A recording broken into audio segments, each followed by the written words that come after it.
Hello दोस्तों, एक बार फिर से आप सभी का स्वागत है हमारे यूट्यूब चैनल उत्तराखंड 360 में। और ये टेस्ट है, इसकी पीडीएफ आपको हमारे टेलीग्राम चैनल उत्तराखंड 360 पर और प्ले स्टोर से आप हमारी ऐप भी जरूर डाउनलोड कर लीजिएगा उत्तराखंड 360। तो वहाँ पे भी इसकी पीडीएफ मैं उपलब्ध करा दूंगा, ये वीडियो भी वहाँ पे आपको उपलब्ध हो जाएगा। तो ये जो करंट अफेयर्स का टेस्ट है, ये मैंने आपको बताया था, हाल ही में एक बुक का मैंने रिव्यू किया था, तो दृष्टि की बुक थी। तो उसमें जो भी प्रश्न यहाँ पे डाले गए उनको मैं एक्सप्लेन करूँगा। यहाँ पे तो वन लाइनर में आंसर दिए हुए हैं, लेकिन मैं आपको थोड़ा डिटेल में भी यहाँ पे बताऊंगा। और साथ ही साथ जो महत्वपूर्ण प्रश्न होंगे उन्हीं पे हम चर्चा करने वाले हैं, क्योंकि हमेशा से मेरा ये मानना रहा है कि करंट अफेयर्स की तरफ हमें इतना नहीं जाना है। हाँ, बस सिलेक्टेड करंट अफेयर्स पढ़ने, अगर उसमें से आ जाता है तो ठीक है, क्योंकि 100 नंबर का पेपर है, 4 से 5 प्रश्न आपको करंट अफेयर्स के देखने को मिलते हैं। और अभी यूकेपीएससी देखिए 18 तारीख को अगले महीने पुलिस का एग्जाम है, तो देखिए वहाँ पे किस प्रकार से वहाँ पे उसकी रहते हैं करंट अफेयर्स, वो हम देखेंगे। चलिए पहले प्रश्न पे आते हैं। हाल ही में उत्तराखंड की किस परियोजना को प्रधानमंत्री कृषि सिंचाई योजना में शामिल किए जाने की स्वीकृति प्रदान की गई है? तो देखिए इसका उत्तर है जमरानी बांध परियोजना। और जमरानी बांध परियोजना को PMKSY यानी कि प्रधानमंत्री कृषि सिंचाई योजना में शामिल किए जाने की स्वीकृति प्रदान की गई है। और ये परियोजना किस पर है? गौला नदी पर है। किस पर है? गौला नदी पर है। अगर हम बात करें यहाँ पर इस परियोजना के थोड़ा बैकग्राउंड में जाए, तो देखिए इस परियोजना का जो खाका था वो 1975 में खींचा गया, और 1976 में इस परियोजना का फिर क्या हुआ था? शिलान्यास हुआ था। 1981 तक यहाँ पर क्या हुआ? बैराज बने, नहरें बनी, लेकिन यहाँ पे बांध नहीं बन पाया। उत्तराखंड बना, फिर इस परियोजना के लिए संघर्ष चलता रहा, और अब अंत में क्या हो गया?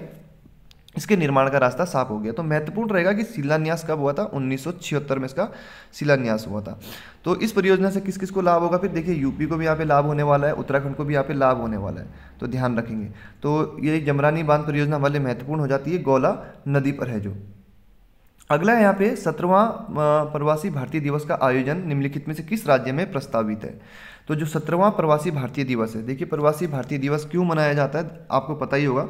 9 जनवरी सन 1915 को 9 जनवरी सन 1915 को महात्मा गांधी जी दक्षिण अफ्रीका से मुंबई वापस आए थे, इसीलिए 9 जनवरी को क्या मनाया जाता है? प्रवासी भारतीय दिवस मनाया जाता है।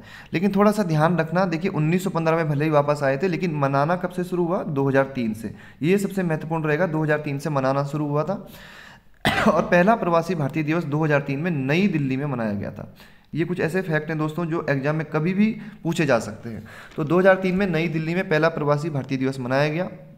और जो 17वां प्रवासी भारतीय दिवस का आयोजन अब कहाँ प्रस्तावित है? इंदौर में प्रस्तावित है। ठीक है, तो इंदौर में प्रस्तावित है। और इंदौर कहाँ है? मध्य प्रदेश में। हो सकता है देखिए डायरेक्ट नाम दे दे, डायरेक्ट क्या दे देगा? इंदौर दे देगा ऑप्शन में, तो ध्यान रखेंगे मध्य प्रदेश के इंदौर में ये प्रस्तावित है। और ये कब मनाया जाएगा, थोड़ा ये भी ध्यान जरूरी है। कब प्रस्तावित है? देखिए 2023 में होना है। 2023 में कब होगा? जनवरी में होगा। तो ध्यान रखेंगे 2023 में जनवरी में मध्य प्रदेश के इंदौर में 17वां प्रवासी भारतीय दिवस मनाया जाएगा। क्यों मनाया जाएगा मैंने आपको बता दिया। अगला है यहाँ पे 17वां टेली मानस पहल का संबंध किससे है? तो टेली मानस पहल का संबंध देखिए दवा आपूर्ति, अल्प पोषण, मानसिक स्वास्थ्य, स्वच्छता जागरूकता। तो इसका जो संबंध है दोस्तों वो मानसिक स्वास्थ्य से है। तो विश्व मानसिक स्वास्थ्य दिवस देखिए कब मनाया जाता है? 10 अक्टूबर को।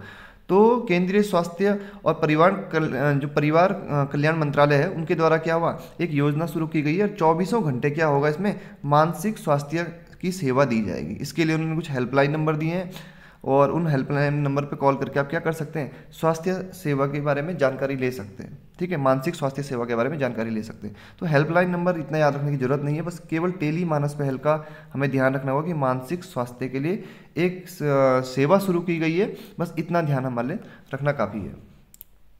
अगला प्रश्न यहाँ पे देखिए, हाल ही में उत्तराखंड के कितने पर्वतीय जिलों में निर्भया फंड के अंतर्गत महिला हॉस्टल निर्माण के लिए निर्भया फंड परियोजना स्वीकृति बोर्ड की सैद्धांतिक मंजूरी दी गई?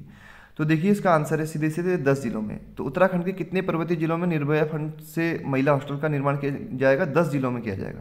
देखिए 2012 में एक निर्भया कांड हुआ था, सभी को पता है। तो उसके बाद क्या होता है? निर्भया फंड की स्थापना होती है 2013 में। और 2013 में इस फंड की स्थापना इसलिए हुई थी ताकि जो बलात्कार पीड़ित हैं और उनकी सहायता के लिए और उनके पुनर्वास को सुनिश्चित करने के लिए निर्भया फंड की स्थापना हुई थी 2013 में। और उसी के तहत देखिए अब महिला हॉस्टल निर्माण के लिए निर्भया फंड के परियोजना स्वीकृति बोर्ड की सैद्धांतिक मंजूरी दी गई है। तो 10 जिलों के लिए। अब 10 जिले कौन कौन से आपको पता ही होना चाहिए, पहाड़ी जिले कौन से, बस इतना डिटेल में नहीं जाना है। जो महत्वपूर्ण प्रश्न है उन्हीं पे मैं बात कर रहा हूँ, और इस वीडियो के लास्ट में कुछ प्रश्न आपको घर के लिए भी दूंगा, उन प्रश्नों के उत्तर आपको पता है या नहीं, अगले वीडियो में उनकी चर्चा करेंगे। हाल ही में अंतर्राष्ट्रीय आपराधिक पुलिस संगठन इंटरपोल की 90वीं महासभा आयोजित कहाँ की गई है? ठीक है, कहाँ आयोजित की गई है? तो ये इसलिए महत्वपूर्ण है क्योंकि ये हमारे देश में ही आयोजित हुई है और दिल्ली में हुई है। कहाँ हुई है? दिल्ली में हुई है, और 18 से 21 अक्टूबर के बीच में ये सभा हुई थी। और इसकी हम बात करें अगर इंटरपोल की इंटरपोल की अगर हम बात करें तो ये क्या है? अंतर्राष्ट्रीय आपराधिक पुलिस संगठन है, जिसका मुख्यालय कहाँ है? लियोन में। और लियोन कहाँ है? फ्रांस में। थोड़ा सा आवाज़ में प्रॉब्लम हो रही है, तो ये कहाँ है? लियोन में। इसका मुख्यालय कहाँ है? लियोन में। इसकी स्थापना की अगर हम बात करें तो 1923 में इंटरपोल की क्या हुई थी? स्थापना हुई थी, और 2023 में इसको क्या हो जाएंगे? 100 वर्ष पूरे हो जाएंगे। इसकी स्थापना के क्या हो जाएंगे? 100 वर्ष पूरे हो जाएंगे। तो ध्यान रखेंगे इंटरपोल की एक तो आपको स्थापना, देखिए ये 90वीं वर्ष का कहाँ हुई है? नई दिल्ली में। इसकी स्थापना मैंने आपको बता दी 1923, ध्यान रखना जरूर। इस तरीके से भी ध्यान रख सकते हैं क्योंकि 2023 में क्या हो रहे हैं? 100 वर्ष इसके पूरे हो रहे हैं। इसका जो मुख्यालय है वो कहाँ है? लियोन में है। और लियोन कहाँ? फ्रांस में। तो फ्रांस के लियोन में इसका मुख्यालय।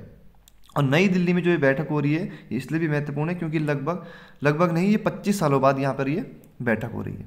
तो ये ध्यान रखना है आपको बस। अगला जो क्वेश्चन है यहाँ पे, जिसपे हाल ही में उत्तराखंड के लेफ्टिनेंट जनरल अनिल चौहान को देश का चीफ ऑफ डिफेंस स्टाफ नियुक्त किया गया, वह किस जिले से हैं? तो देखिए ये तो बहुत ही आसान है, ये आपको पता ही होना चाहिए कि पौड़ी जिले से हैं।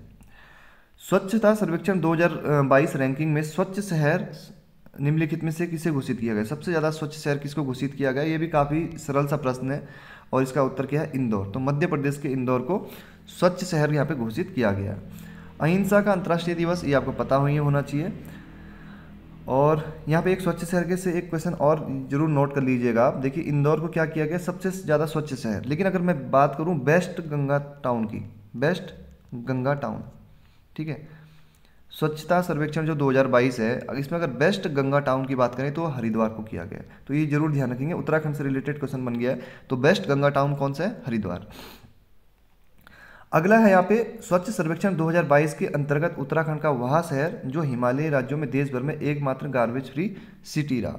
ठीक है, तो कूड़ा रहित शहर कौन सा रहा है? इसका उत्तर हो जाएगा आपका देहरादून। तो दोस्तों इस वीडियो में इतना ही बात करेंगे। अगले वीडियो में मैं डिटेल में आपके जो 15-20 प्रश्न रह जाते हैं वो मैं कवर करवाऊंगा, और कुछ प्रश्न आपको यहाँ पे घर के लिए दे रहा हूँ। देखिए नवंबर के करंट अफेयर्स से रिलेटेड 4 प्रश्न आपको मैं दे रहा हूँ। ठीक है, पहला प्रश्न देखिए दोस्तों, इजराइल के पीएम बने हैं, इजराइल के पीएम बने हैं और 6वीं बार वो पीएम बने। कौन सी बार? 6वीं बार पीएम बने। अगर आपको पता है तो कमेंट बॉक्स में जरूर बताएं, नहीं पता है तो सर्च कीजिए, सर्च करने के बाद कमेंट कीजिए। दूसरा है यहाँ पे प्रश्न आपके लिए, भारत के 50वें मुख्य न्यायाधीश, सुप्रीम कोर्ट के कौन? 50वें मुख्य न्यायाधीश। दूसरा प्रश्न क्या हो गया? 50वें मुख्य न्यायाधीश कौन बने हैं? ठीक है, 50वें मुख्य न्यायाधीश। कमेंट बॉक्स में जरूर आपको कमेंट करना है, अगले वीडियो में फिर हम इन पे डिटेल में बात करेंगे। तीसरा प्रश्न है, देश के पहले वोटर का निधन हो चुका है, देश के जो पहले वोटर थे उनका निधन हुआ है, और उनका नाम आपको बताना है कि उनका नाम क्या था। अगर आपको इनके उत्तर पता है तो आप कमेंट में कीजिए, और नहीं भी पता है तो देखिए सर्च कीजिए, सर्च करोगे याद रहेगा, कमेंट एक बार करोगे तो और आपके लिए सही रहेगा। चौथा है यहाँ पे डांडा चली, ये उत्तराखंड से रिलेटेड प्रश्न आ गया है। क्या है? डांडा चली। ये उत्तराखंड में एक जगह है। ठीक है, उत्तराखंड में क्या है? एक जगह है, और ये आजकल चर्चाओं में है।